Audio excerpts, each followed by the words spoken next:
નમસ્કાર દર્શક મિત્રો, હું Yogesh Patel live board news ચેનલમાં આપનું સ્વાગત કરું છું. નિહાળીએ આજના સમાચાર. પાનોલી જીઆઈડીસીની એન્જલ કેમિકલ અને સલ્ફર ક્રોપ કેર કંપની દ્વારા પાણીમાં પ્રદૂષણ ફેલાવતા જીપીસીબી દ્વારા પાણીના સેમ્પલ લેવામાં આવ્યા હતા. અંકલેશ્વરના પાનોલી જીઆઈડીસીમાં ફરી એકવાર પ્રદૂષણની ગંભીરતાનો મામલો સામે આવ્યો છે. વરસાદી માહોલનો લાભ લઈને કેટલીક કંપનીઓ દ્વારા કેમિકલયુક્ત પ્રદૂષિત પાણી વરસાદી કાંસોમાં છોડવામાં આવી રહ્યું હોવાના દ્રશ્યો કેમેરામાં કેદ થયા છે.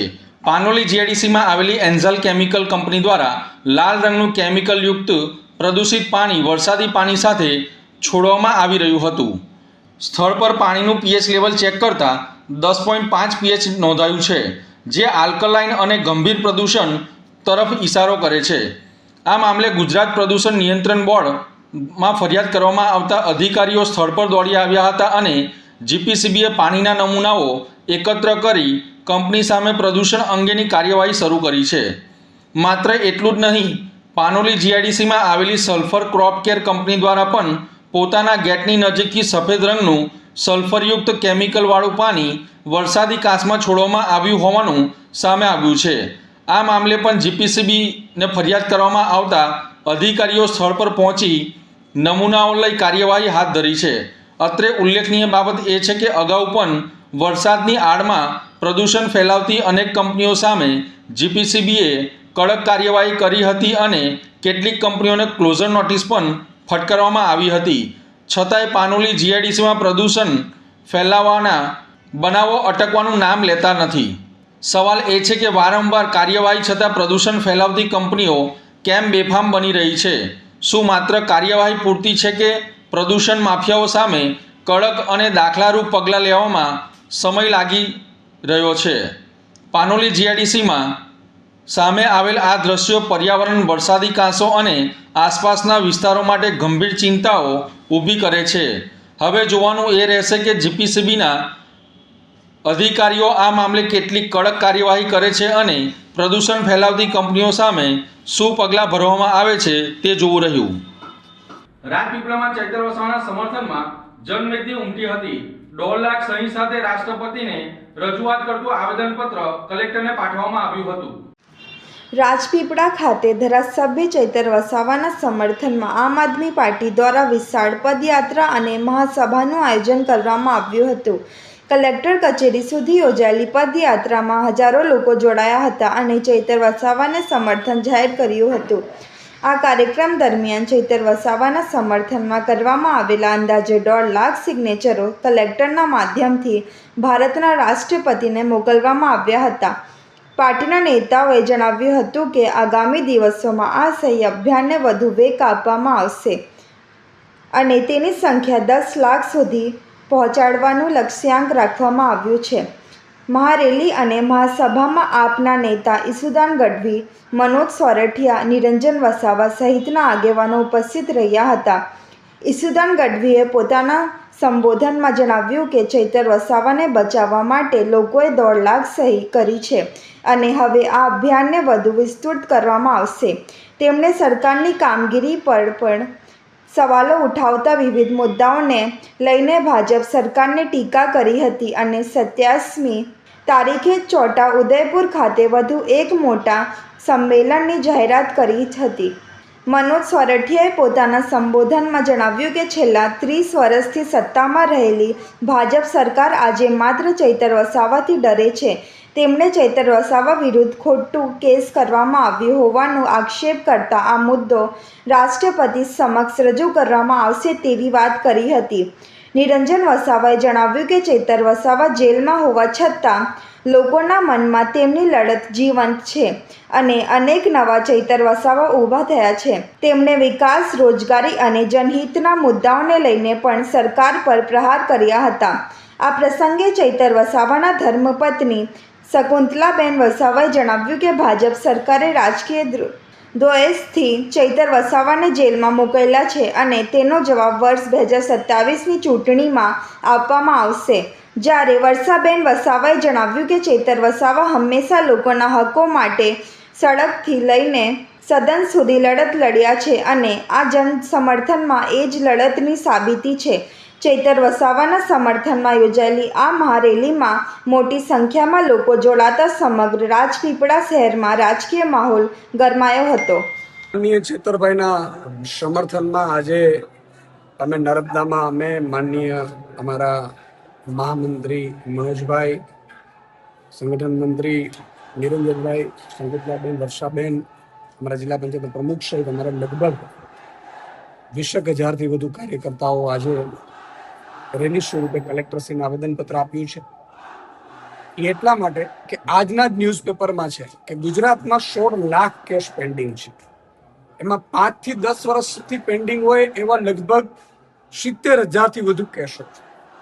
ત્યારે હમણાં ચેતરભાઈ ઉપર કેસ કરવામાં આવે છે, વનકર્મીઓ દ્વારા કેસ કરાવવામાં આવે છે. ચેતરભાઈ સમાધાન કરી દીધું, પછી પાછળથી ભાજપના પ્રેશરમાં કેસ કરવામાં આવ્યું, ડે ટુ ડે કેસ ચલાવડાવી માનનીય ચેતરભાઈના પત્ની શ્રી સંકિતલાબેન અને આખી ટીમને અને ખેડૂતોને જ્યારે જેલમાં નાખવાનું ષડયંત્ર કર્યું છે ભાજપે, ત્યારે અમે આજે માનનીય રાષ્ટ્રપતિશ્રીને, માનનીય રાજ્યપાલશ્રીને, માનનીય મુખ્યમંત્રીશ્રીને વાયા કલેક્ટરશ્રી અમે આવેદનપત્ર આપ્યું છે. અને ન માત્ર આવેદન પરંતુ આમાં 1,54,000 અમે સમર્થન પત્રો ભરાવડાવ્યા છે સાઇન કરીને, સાઇન કેમ્પેન ચલાવીને. 1,54,000 જે સાઇન કેમ્પેન વાળા છે એ પણ માનનીય કલેક્ટરશ્રીને આપ્યું છે કે માનનીય રાષ્ટ્રપતિશ્રી આમાં અમને ન્યાય અપાવડાવે. સ્વાભાવિક છે કે વિપક્ષના ધારાસભ્ય હોય એને વારંવાર કનડગત કરવામાં આવે છે. એમને વારંવાર વિપક્ષના ધારાસભ્ય આદિવાસી સમાજનો અવાજ બન્યા છે ચેતરભાઈ, ત્યારે ચેતરભાઈને કઈ રીતે ખોટા કેસોમાં ફસાવી વારંવાર જેલમાં નાખવામાં આવે છે, સજા કરાવવામાં આવે છે. આનાથી તમામ આદિવાસી સમાજની મનોબળ તૂટ્યું છે કે શું આદિવાસી સમાજ માટે અવાજ ઉઠાવવો ગુનો છે. એટલા માટે થઈ અને આદિવાસી સમાજ એક થયું છે અંબાજીથી ઉમરગામ સુધી. અને લગભગ અત્યારે અમે 1,54,000 સાઇન કેમ્પેન કરાવડાવ્યું છે. આનાથી વધશે. આગામી સમયમાં કેમ્પેન ચાલુ રહેશે અને અમને છોટાઉદેપુરમાં એક કાર્યક્રમ થશે. એટલે અમે અંબાજીથી ઉમરગામ સુધી વિવિધ કાર્યક્રમો ચેતરભાઈના સમર્થનમાં કરીશું. અને ભાજપ વાળાને અમે કહેવા માંગીએ છીએ કે ચેતરભાઈને એકને જેલમાં નાખીશો તો 10 લાખથી વધુ આદિવાસી યુવાનો સાઇન કરીને ચેતરભાઈ બનીને ચેતરભાઈના સમર્થનમાં એ રસ્તા ઉપર આવશે. દિલ્હી પ્રોટેક્શન થાય છે એના માટે બિલકુલ. દિલ્હીમાં આપ જુઓ જે રીતે જેનજી આખું ઊભું થયું, જંતર મંતર ઉપર પ્રોટેસ્ટ કરે છે, તો આજ 12 દિવસમાં અન્ના આંદોલન હતું તો તત્કાલીન સરકાર ઝૂકી ગઈ હતી. પરંતુ નરેન્દ્ર મોદીની સરકાર, ભાજપ સરકાર છેલ્લા 25-26 દિવસ સોનમ વાંગચુકજીએ ઉપવાસ કર્યા, એમના આ ઉપવાસ તોડાવડાવ્યા. તમે જુઓ આખા જૈનજી છે એના ઉપર અત્યાચાર કરવામાં આવ્યો છે, લાઠી વર્ષાવડાવી છે. કહેવા માંગુ છું કે આજ યુવાનોના મતથી ભાજપ સરકાર બેઠી છે. આજે 20 કરોડથી વધારે યુવાનો અત્યારે આખા દેશભરમાં પ્રોટેસ્ટ કરી રહ્યા છે પેપર લીકના અને વિવિધ સરકારની સિસ્ટમ છે એના વિરોધમાં. અને તમે એમ સમજો છો કે લાઠીઓ વર્ષાવડાવી, એના ઉપર ખોટા કેસો કરાવડાવી એ ડરી જશે. કદાચ તમે 5-25 દિવસ એમને જેલમાં રાખી શકશો, ખોટા કેસ કરાવડાવી શકશો, પરંતુ તમે આ જેનજીને ઝુકાવી નહીં શકો. આ જેનજી તમને સત્તા ઉપર બેસાડી શકે છે, સત્તા ઉપર પાછી છીનવી પણ શકે છે. બીજું મારે ભાજપના નેતાઓને કહેવું છે, ભાજપના કાર્યકર્તાઓ સોનમ વાંગચુકને ચીનના એજન્ટ છે, ચીનના એજન્ટ છે એવું કહેતા હતા, તો કાલે તમારા 2 મંત્રીઓ ચીનના એજન્ટને મળવા ગયા છો. એટલે ખોટી અફવાઓ ફેલાવડાવી, આંદોલનને તોડી પાડવું, અથવા તો જે યુવાનો એક થયા છે, આ કોઈ પાર્ટીનું આંદોલન નથી. કોકરોચ જનતા પાર્ટી કોઈ ઓફિશિયલી પાર્ટી નથી, પરંતુ એ યુવાનોની પાર્ટી છે, જેનજી છે આખા ભારતના. અને 20 કરોડ જ્યારે જેનજીઓ એક થયા હોય ત્યારે એનો મનોબળ તોડવાનું જે ભાજપના કાર્યકર્તાઓ, નેતાઓ અને પદાધિકારીઓ કરે છે, ત્યારે એમને કહેવું છે કે આજ આંદોલન જ્યારે 2014 પહેલા થતું ત્યારે તમે કૂદીને એમ કહેતા હતા કે સરકાર ખોટી છે, અને અત્યારે સરકારને તમે સમર્થન કરો છો. અને ખુદ નરેન્દ્ર મોદીજીએ વિડીયો બનાવીને રાત્રે 12 વાગે પોસ્ટ કરવું પડ્યું. એનો અર્થ એ થયો કે નરેન્દ્ર મોદીજી દબાણમાં આવી ગયા છે, આંદોલન સફળ ગયું છે, પરંતુ હજી ધર્મેન્દ્ર પ્રધાનજીનું રાજીનામું લેવા તૈયાર નથી. જ્યાં સુધી ધર્મેન્દ્ર પ્રધાનજીનું રાજીનામું નહીં થાય ત્યાં સુધી આ ગુજરાતના યુવાનો પણ આવતીકાલે ગાંધીનગરમાં એક થવાના છે અને એકઠા થઈ અને જંતર મંતરના જે આંદોલન છે એના સમર્થનમાં એ પોતે આંદોલન કરશે. અંકલેશ્વરમાં ભારે વરસાદના કારણે આરએમપીએસ સ્કૂલ નજીક વરસાદી પાણીના ભારે પ્રવાહમાં એક બાઇક ચાલક તણાયો હતો. પ્રાથમિક માહિતી મુજબ અંકલેશ્વરના અંદાડા ગામના પ્રવીણ સોલંકી રાત્રિના અરસામાં બાઇક લઈ ફરજ પર જતા હતા. તેઓ પાણી ભરાયેલા માર્ગ પરથી પસાર થઈ રહ્યું હતું.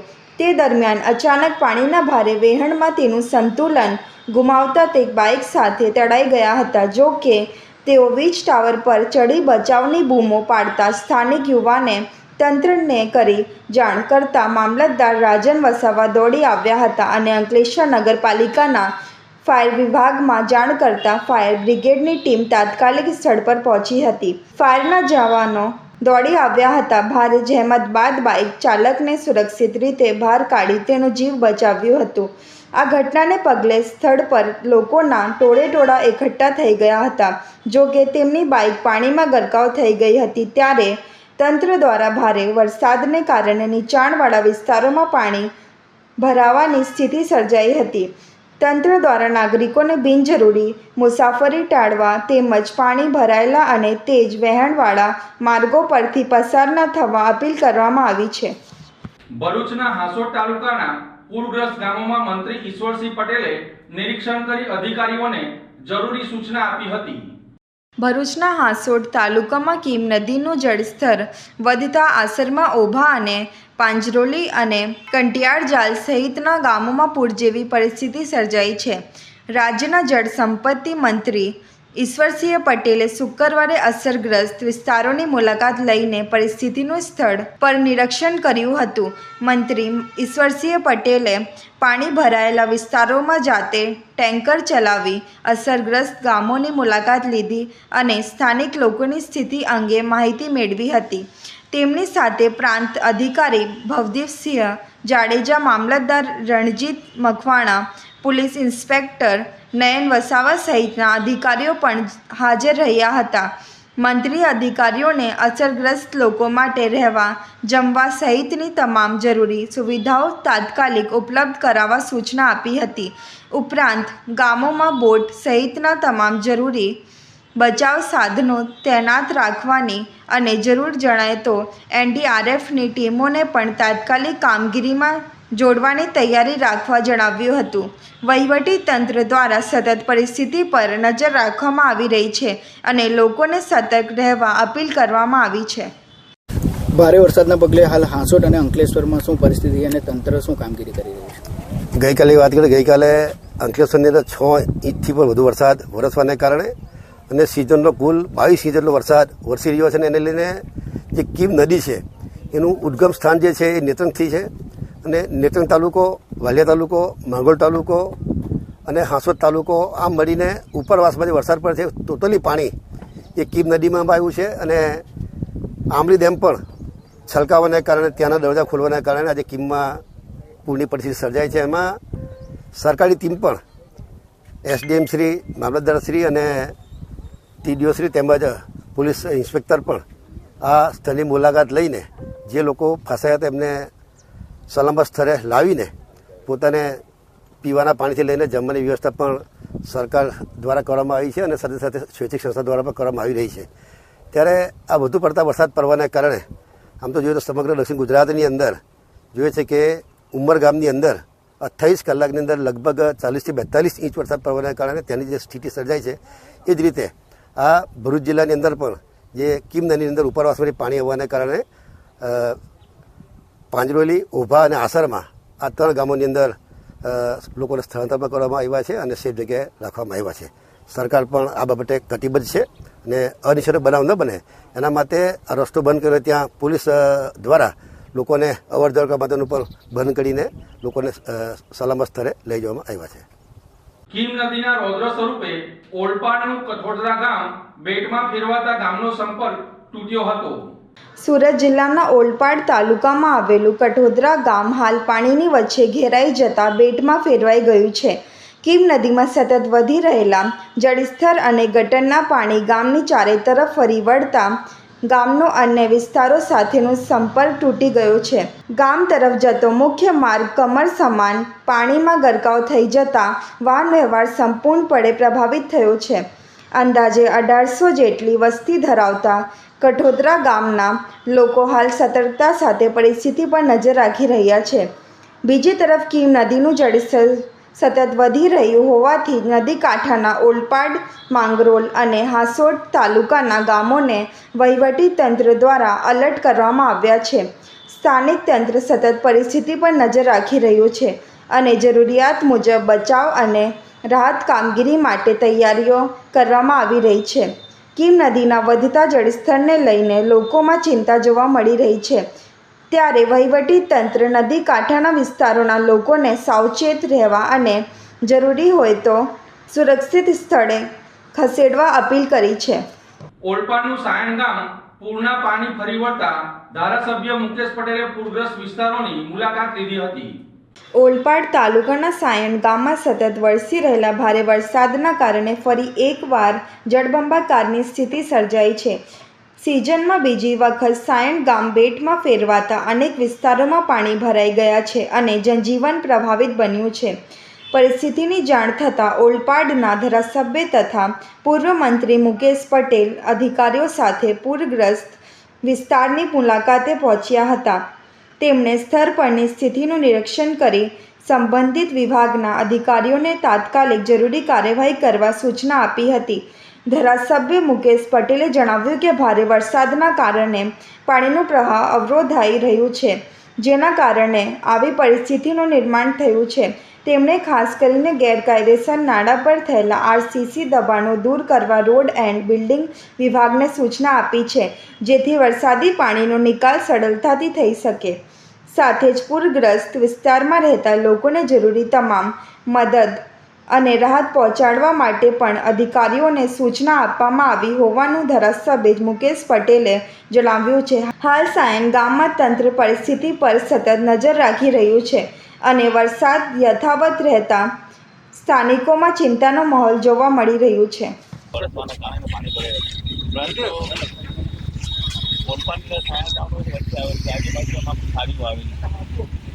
અને એના કારણે સાયણ રીતે પાણીનો ભરાવો થયો. લગભગ 7 પરિવારને અમે શિફ્ટિંગ કર્યા પછી એટલે પાણી કીમ નદીની અંદર લેવલ વધવાથી જે ઘોડોલી વાંકનો જે વિસ્તાર છે અવરજવર અત્યારે લોકોની સેફટી માટે બંધ કરવામાં આવ્યો છે. ઓલપાડની અંદર જે વિસ્તાર છે દરિયાની જે વિસ્તારની અંદર જે હળપતિવાસાવાળો વિસ્તાર હળપતિવાસા અને કોલોનીમાં એને શિફ્ટિંગ કર્યા છે. એસડીઆરએફની ટીમો કામે લાગી છે. એક ટીમ સ્ટેન્ડબાયમાં કીમમાં પણ રાખી છે. સાથે સાથે દરેક લોકોને અમે જમવાની પણ અમે વ્યવસ્થા કરી છે અને તમામ મારા કાર્યકરો, સરપંચીઓ, અધિકારીઓ, તમામ તલાટીઓ, તમામ લોકોને કામે લગાવી દીધા છે. કોઈ મુશ્કેલીઓ લોકોને સપોર્ટ કરવા માટે હેલ્પલાઇન પણ જાહેર કરી છે.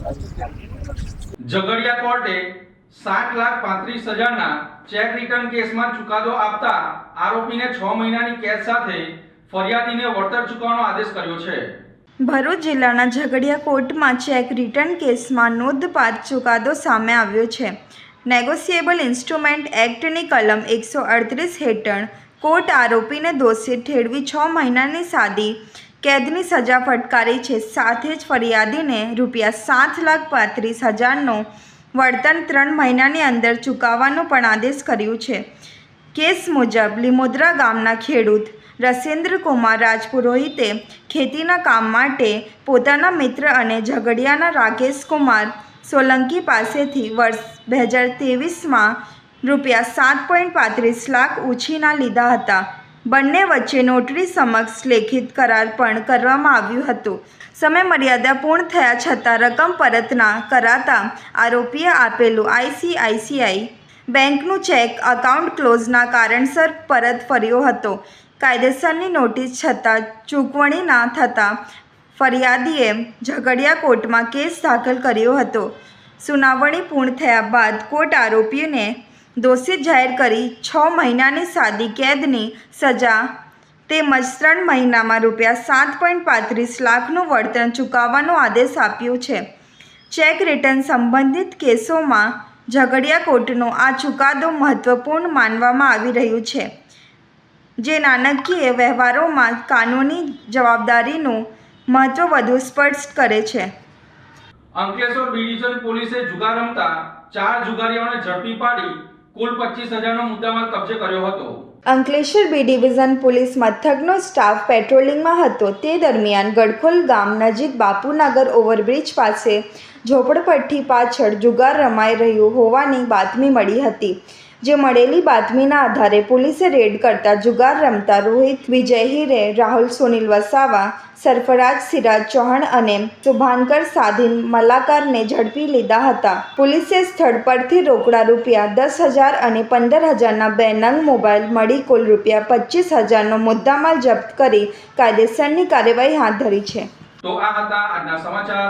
નવી ઘટનાઓ સાથે ફરી મળીશું. ત્યાં સુધી જોતા રહો લાઈવ ભરૂચ ન્યૂઝ ચેનલ. નમસ્કાર.